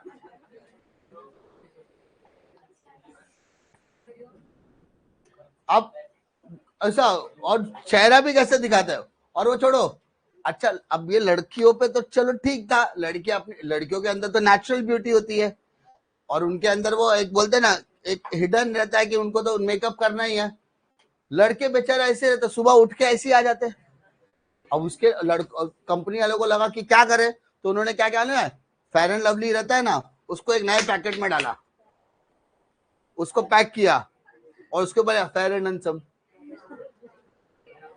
बस अब लड़के पहले क्या था ना, फेयर एंड लवली लेते थे, अब फेयर एंड हैंडसम लेते हैं, वही लगाते। मेरा एक स्टूडेंट था मुरारी करके, उसको बोला ये व्हाइट व्हाइट क्या है तेरे चेहरे पे, बोलता सर वो फेयर एंड हैंडसम लगाया। मैं तेरे को कंपनी के पास लेके जाऊंगा, इसको गोरा करके दिखाया तो मैं पूरी जिंदगी की जायदाद इसको देने के लिए रेडी हूँ। Fair and handsome, hi handsome, hi handsome, पागल, चप्पल निकाल के मारेगा, हैंडसम हैंडसम बोलेगा तो। सलमान खान कर रहा है। अबे जिसने जिंदगी में कभी फेयर एंड हैंडसम ऐसा टिप्पा नहीं लगाया रहेगा चेहरे पे, और फेयर एंड हैंडसम का एडवर्टाइजमेंट करने के लिए भाई साहब को मेकअप मैन लगता है। ट्राई टू अंडर, तो वो सारे एडवर्टाइजमेंट जो है जो ब्यूटी प्रोडक्ट से रिलेटेड है, ऑलमोस्ट 75% एडवर्टाइजमेंट आर मिसलीडिंग और ग्लोरिफिकेशन देता है, ग्लोरिफिकेशन बोलते हैं उसको, बड़ा चढ़ाकर दिखाना, ठीक है, बल्कि वो ऐसा एक्चुअली होता नहीं है। और अभी तो ऐसे होगा, कुछ नए ब्रांड्स आए ना, वो सब पुराने आयुर्वेदिक तरीकों को पैकेट में पैक करके देने का काम करता है और बोलता है हमारे प्रोडक्ट का फायदा होगा ही ना, पुराने तरीके के प्रोडक्ट है। एक होता है कांदे का तेल आता है, ऑनियन ऑयल है ना, वो पुराने जमाने का है, उसको बस नए तरीके से बॉटल में पैक करके दे रहे हैं आपको। मामा अर्थ, हाँ, फिर मामा अर्थ का शैम्पू आता है, मालूम है ना। हमारे घर में ट्यूशन चलता था ना जब, अभी 6-7 महीना पहले, तो हमारे बच्चे लोग हाथ धोने के लिए उसका इस्तेमाल करते थे। मेरी वाइफ बोली ये लाया 15 दिन में खत्म कैसे हो गया इतनी जल्दी, और 1 लीटर का पैकेट तक जल्दी खत्म कैसे हो गया, टेंशन में। मैं भाई कुछ तो गड़बड़ है, पता करना पड़ेगा। तो एक दिन मैडम हमारी बच्चे लोग गए हाथ धोने के लिए गए, तो पता चला कि मामा अर्थ से धो रहे। मेरा भाई साहब 1000 रुपए का शैम्पू है वो, उसको हम खरीदे थे 3 महीना चलेगा, ये 1 महीने में चपट। बच्चे लोग बोलते मैडम वो ऐसा लग रहा था ना उसमें ना, ऐसा लगा शैम्पू नहीं, हमको लगा वो हैंड वॉश है। तो सही है। Next, customer safety is also important, है ना, कस्टमर की सेफ्टी भी इंपॉर्टेंट होनी चाहिए, कि कोई भी अनसेफ प्रोडक्ट मार्केट में बेचना नहीं चाहिए, और कोई प्रोडक्ट अगर अनसेफ है तो उसकी मार्केटिंग नहीं करनी चाहिए, और मार्केटिंग अगर आप कर रहे हो तो आपको वार्निंग मिल देना चाहिए। जैसे ड्रीम 11 है ना, फैंटासी लीग, जो भी ये सब चल रहा, फैंटासी गेम चलते हैं ना, कि हाँ सब उसमें डिस्क्लेमर आता है कि नहीं आता है, ड्रीम 11 जोखिमों के अधीन है ना, पैसा लगाने से पहले इसमें वित्तीय जोखिम हो सकता है, बोलता हूँ लोग क्लियर, फाइनेंशियल वित्तीय जोखिम आपके साथ हो सकता है। वित्तीय मतलब फाइनेंशियल स्कैम्स या फाइनेंशियल आपको रिस्क हो सकता है, पैसा लगाओगे पैसा नहीं भी मिल सकता है। सो डिस्क्लेमर देते हैं, अगर आप किसी भी अनड्यू मार्केटिंग कर रहे हो तो उसके आपको प्रॉपर वार्निंग देना जरूरी है। रेगुलर सप्लाई, अगर आप रेगुलर सप्लाई करो तो मार्केट में किसी भी तरीके का आर्टिफिशियल शॉर्टेज क्रिएट होने वाला नहीं है। एंड लास्ट, कस्टमर का एक्सप्लॉयटेशन होना नहीं चाहिए। क्लियर है? कस्टमर का एक्सप्लॉयटेशन नहीं। अब गवर्नमेंट का, जब बेटा गवर्नमेंट में क्या है, सबसे पहले उसको क्या होना चाहिए बेटा, टाइमली पेमेंट ऑफ टैक्सेस, समय समय पे जीएसटी दो, इनकम टैक्स वगैरह दो। दूसरा, फॉरेन एक्सचेंज कमाने में मदद करो। हमको सोचना है कि इंपोर्ट का क्या सब्स्टिट्यूट हो सकता है और एक्सपोर्ट को बढ़ाने की कोशिश करनी चाहिए, जिससे हमारे देश में क्या है, फॉरेन करेंसी आनी चाहिए। Third, observing rules and regulation, जो भी कंपनी है वो रूल्स एंड रेगुलेशन को क्या करेगी, फॉलो करनी। कंपनी ने जो, यानी गवर्नमेंट ने जो भी रूल्स एंड रेगुलेशन दिया उसका प्रॉपर पालन होना चाहिए। उसके बाद suggestion to the government, government को जब भी किसी भी तरीके की पॉलिसी, कोई भी रूल्स एंड रेगुलेशन बनाना है तो हो सके तो उनको टाइमली सजेशन देना जरूरी होता है। उसके बाद आ जाओ, contribution to the government treasury, market में जब भी बोलते हैं गवर्नमेंट को जब भी पैसों की जरूरत है at a time of emergency, तो बिजनेसमैन खड़ा रहता है। टाटा, मित्तल, अगर जैसे कोई भी बड़े बड़े आपदा आ जाती है तो उसमें सारे बिजनेसमैन कंधे से कंधा मिला के खड़ा रहते हैं, उनके एनजीओस खड़े रहते हैं। कहीं पे बाढ़ आ गई, कहीं पे सुनामी आ गई तो वहां पे रिलीफ कैंप लगाना, रिलीफ लोगों को देना, वहां पे खाना पहुंचाना, ये सब का काम कौन करता है, गवर्नमेंट के साथ साथ प्राइवेट इंडिविजुअल के फाउंडेशंस भी करती है। तो वहां पर उनको मदद करना उनका मौलिक अधिकार होता है। Implementing socio economic policy, government को सपोर्ट करने वाले जो भी पॉलिसीज है उन गवर्नमेंट के साथ सपोर्ट भी करना है और गवर्नमेंट को कोऑपरेट भी करना है। नो फेवर्स, किसी भी तरीके का ब्राइब या किसी भी तरीके के गवर्नमेंट ऑफिशियल को आपका बोलते हैं ना, इन्फ्लुएंस नहीं करना है। अरे मतलब घूसखोरी नहीं करना है। तेरे को पता है मैं कौन है, ऐसा पूछेंगे, नहीं पता है जा तेरे मिनिस्टर को पूछ के मैं कौन है। तो इन्फ्लुएंस करने की क्या करते हैं, कोशिश, वैसा होना नहीं चाहिए। And last, economic growth and development, business के अंदर कभी भी ग्रोथ एंड डेवलपमेंट करना है तो आपको इकोनॉमिक डेवलपमेंट करने के लिए ऑब्वियसली गवर्नमेंट की सपोर्ट की जरूरत पड़ने ही वाली है। जब तक गवर्नमेंट सपोर्ट नहीं करेगा आपका बिजनेस चलने वाला है क्या, नहीं। And last, responsibility towards community, society and public in general. पहला क्या है, बैकवर्ड रीजन, ऐसे इलाके जो अभी तक डेवलप नहीं हुए, तो ऐसे इलाकों को डेवलप करने की जिम्मेदारी आपकी है, क्या करके, एम्प्लॉयमेंट अपॉर्चुनिटी प्रोवाइड करके। सेकंड, जो weaker section of the society है उनको रिजर्वेशन देकर उनकी जीविका बढ़ाने की कोशिश करो, उनको अपलिफ्ट करने की कोशिश आपको करनी चाहिए। अरे जो शेड्यूल कास्ट है, शेड्यूल ट्राइब लोग है, जो ओबीसी है, आदिवासी इलाके है, वहां पर आप ऐसे इंडस्ट्री सेटअप करो जहां से वहां के लोगों को दो पैसे भी मिलने चाहिए और उनका स्टैंडर्ड ऑफ लिविंग भी बढ़ना चाहिए। ऑप्टिमम यूटिलाइजेशन ऑफ रिसोर्सेस, जो भी सोसाइटी उसके फ्यूल, वाटर, लैंड वगैरह की जो चीज है उसको प्रॉपर तरीके से यूज करो, किसी भी तरीके का वेस्टेज नहीं होना चाहिए। प्रोटेक्शन ऑफ एनवायरनमेंट, पॉल्यूशन को क्या करना है सर, कम करना है, मिनिमाइज करना है। Protest against anti social activities, smuggling, bribing को आपको प्रमोट नहीं करना है ना। अगर एंटी यानी अगर कोई भी स्मगलिंग, ब्राइबिंग जैसी एक्टिविटी करने की कोशिश कर रहा है तो आपको उसको रोकने की कोशिश करना है और हमेशा प्रमोट करना है कि इसको एंटी स्मगलिंग, नॉट ब्राइबिंग, ऐसा कि आपको घुस नहीं देना है, आपको स्मगलिंग नहीं करना है, आपको नो स्मोकिंग, ऐसा बोलते हैं ना।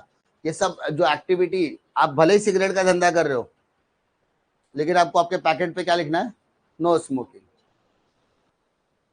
सिगरेट बेचने वाला ही छाप के दे रहा है नो स्मोकिंग, गुटखा बेचने वाला 75% पे लिख रहा है तंबाकू से कैंसर होता है, तो भी तंबाकू खाने वाला फाड़ता है, खाता है, थूकता है।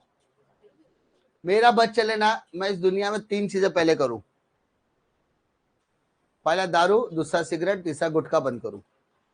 90% जितने भी लोग खाते पीते हो तो पहले निपट जाएंगे और सबसे ज्यादा सुखी उनका परिवार होगा,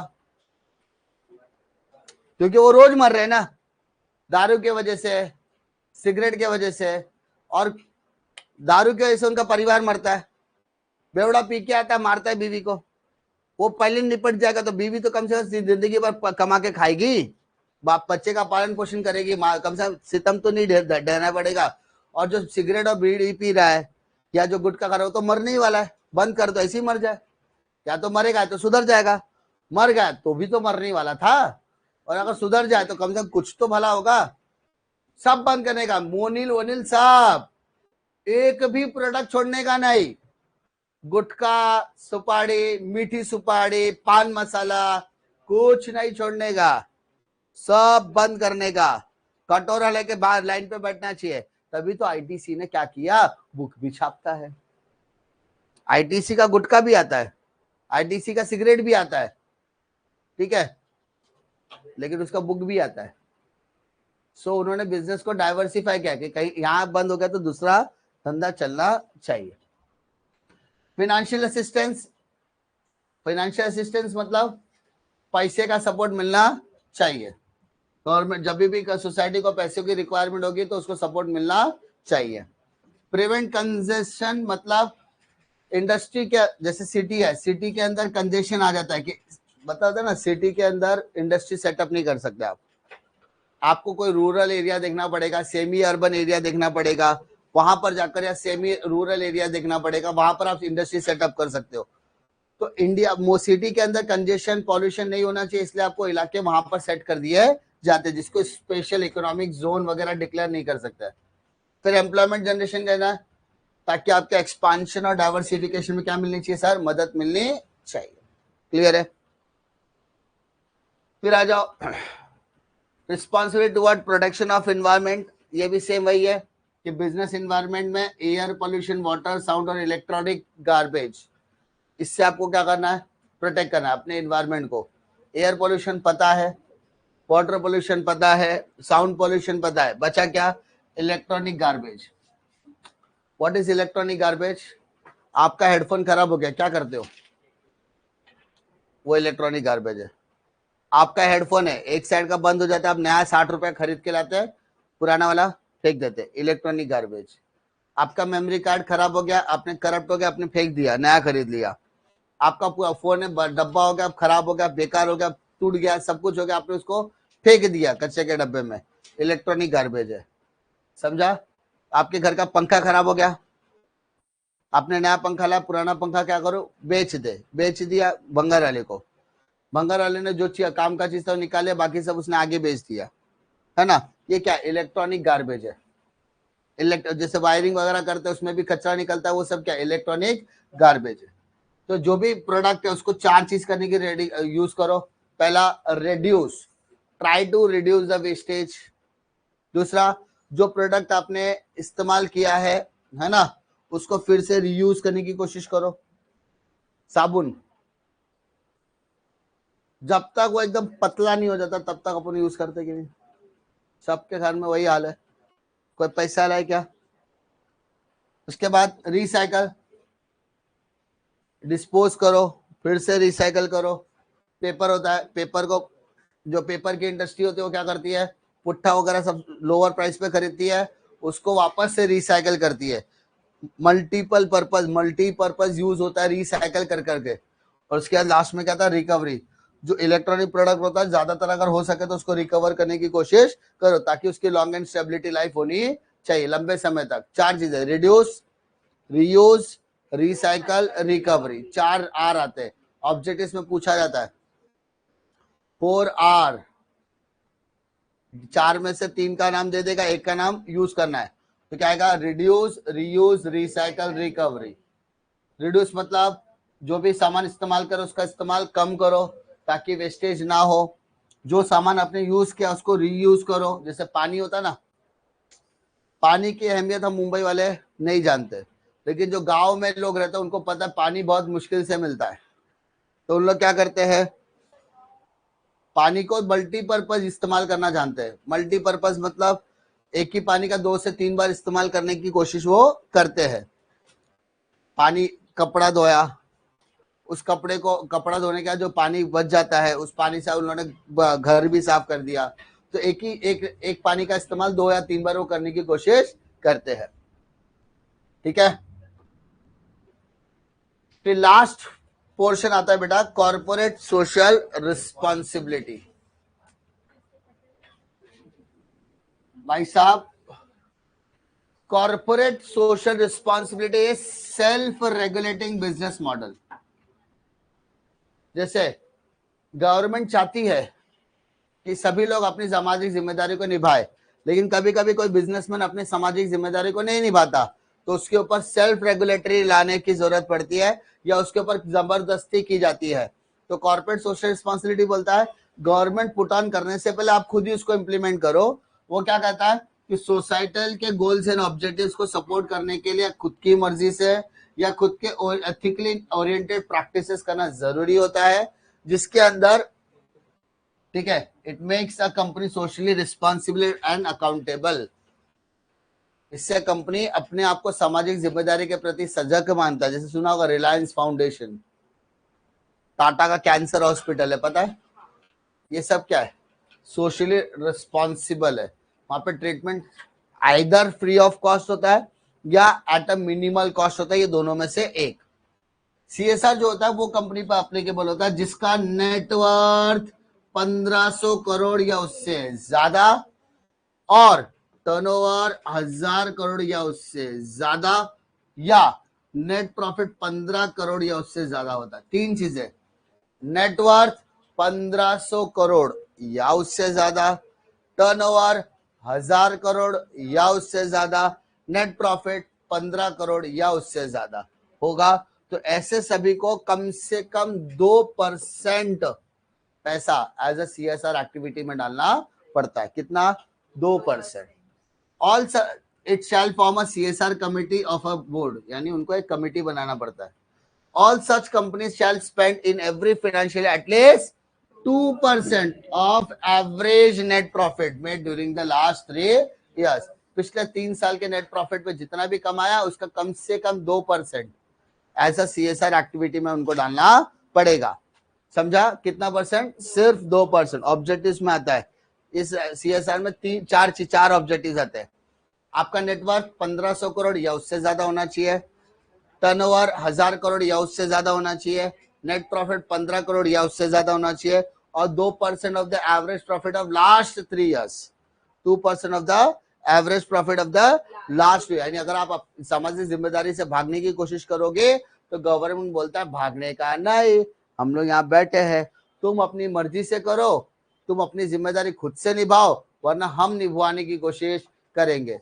अगर आप अपनी मर्जी से अपनी जिम्मेदारी निभाओगे तो अच्छी बात है, नहीं करोगे तो हम जबरदस्ती करवाओगे, क्योंकि you are making a money out of society. तो सोसाइटी को कुछ देना आपका फर्ज बनता है।